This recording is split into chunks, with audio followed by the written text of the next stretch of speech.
আসসালামু আলাইকুম রহমতুল্লাহি বরকাতু। আপনারা দেখতে পাচ্ছেন আমি এখন মাঠে এসেছি। এখানে মাঠে ধান লাগানো হচ্ছে। এখানে অনেক সুন্দর একটা দৃশ্য। এখানে অনেকগুলো বক আছে। আজ ওয়েদারটা অনেক সুন্দর, এই জন্য ভিডিওটা করতে আমি বেরিয়ে গেলাম। আমার বাড়ির থেকে মাঠ সামান্য একটু দূরে, মানে কাছেই, একই সাথে মাঠ। তো আমি মাঠে আসলাম যে একটা ভিডিও করব বলে। আজ সুন্দর ওয়েদার আছে, এখানে অনেক সুন্দর সুন্দর আছে, বক দেখতে পাচ্ছেন আপনারা। অলরেডি ভুঁই পাকাল করা হয়েছে, এখানে ধান লাগানো হবে। এই ধানের কেবল চারা ফেলেছে, দেখতে পাচ্ছেন আপনারা। এখানে ধানের অনেকগুলা চারা ফেলা আছে, অনেকগুলা বক আছে এখানে। আজ ওয়েদারটা অনেক সুন্দর, আর ওয়েদারটা আজ একটু বেশি, তার কারণ ভিডিও করতেও আমার সমস্যা হচ্ছে।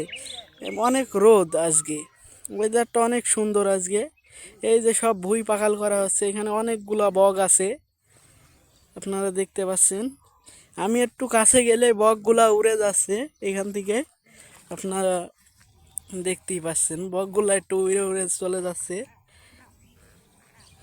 আমি একটু দেখানোর চেষ্টা করছি জুম করে। এই যে দেখুন, অনেকগুলা বক আছে। এটা আমার বাড়ির সাথেই, বাড়ির পাশেই মাঠ। এই যে দেখতে পাচ্ছেন, অনেকগুলা আছে।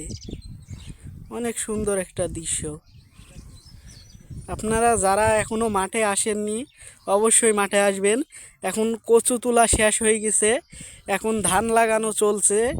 কচুর ভুঁয়ে পাকাল করে এখন ধান লাগানো চলছে। অনেক সুন্দর একটা দৃশ্য এখানে। আমি প্রথমত এসে দেখে তো আমি অনেক খুশি হয়েছি, দেখে যে এত সুন্দর বক, এত সুন্দর। আমি এই জন্য ভিডিওতে চালু করে দিলাম।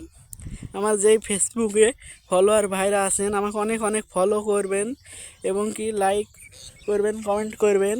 আমার টিকটকে অনেক ফলোয়ার আছে। আমার ভাইয়েরা আমাকে অনেক সাপোর্ট দেয়, আমার ভাইয়ারা। আমি চাই আমাকে আরও সাপোর্ট দেন, যাতে আপনাদের জন্য এরকম ভিডিও বানাতে পারি। এই যে দেখুন ভাই, অনেক সুন্দর। আমি যত কাছে আসছি, বকগুলো অতটাই দূরে চলে যাচ্ছে, উড়ে যাচ্ছে। তো আসসালামু আলাইকুম রহমতুল্লাহি বারকাতু। ভাইয়া, আমি ভিডিওটা এখানেই শেষ করছি।